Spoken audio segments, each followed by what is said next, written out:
All right, welcome everyone back to Southern Apologetics. Today we're going to discuss, does truth exist? And this is a hot topic, especially in today's culture.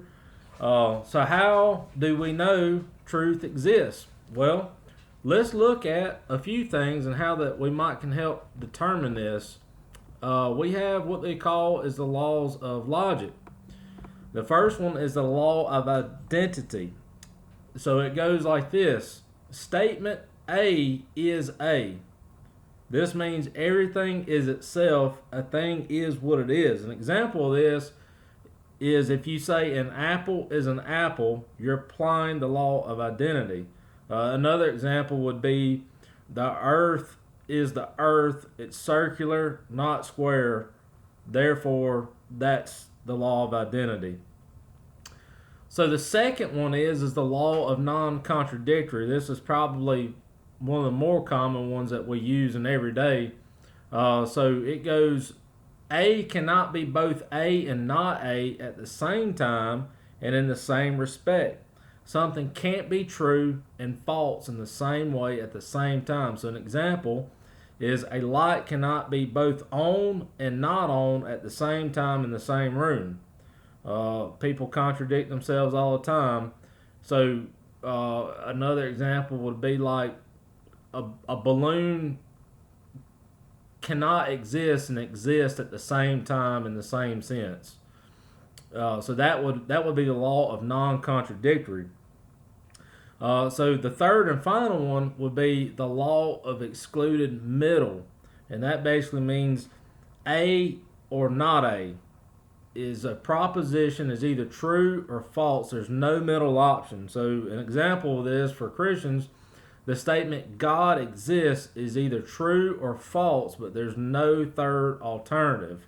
So there can't be any kind of mixed mesh or anything of that sort that would give you any kind of ulterior option. Either God exists or he doesn't. There's no third alternative.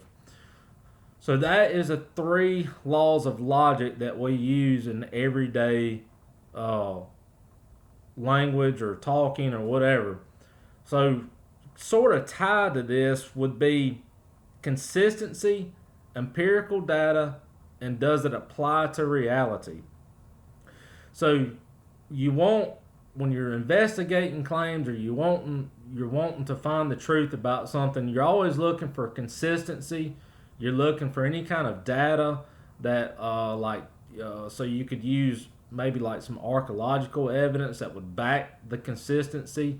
If you have ancient writings of some sort or anything, like if you take for a crime scene, people look for evidence for alibis and things like that that would help support the actual trial of what's going on itself, and so it applies to reality. So that would be yet another one. So consistency, empirical data, and does it apply to reality?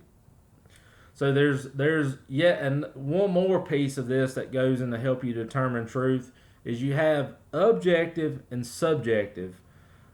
So these things that I've laid out before you, the laws of logic, consistency, empirical data, applies to reality, those are going towards objectivity. I'm sorry. So just to kind of explain objective means, I'll give you the definition. So objective means based on facts, reality, or external truth. It is independent of personal feelings or opinions. It is something that is true whether or not anyone believes it. It's objective. For an example, water boils at 100 degrees Celsius. I have it written in Celsius, but in Fahrenheit it'd be 212 degrees in Fahrenheit at sea level. So this is objectively true regardless of who believes it. It doesn't matter how you feel or anything. So in the Christian context, in apologetics, we would say God exists is an objective claim. We mean it's either true or false, regardless of what anyone thinks or feels.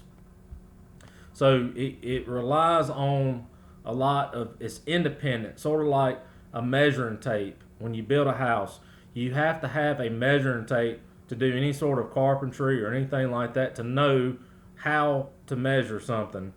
So furthermore, moving into subjective claims. So a subjective claim is based on the personal perspective, feelings, tastes, or opinions. It's what you think. It's how you feel. So subjective usually doesn't hold true, hold very well because it's based on an experience or some sort of feeling that you have. So if it can change depending on the person, it's subjective. Things like morality, you see those things change.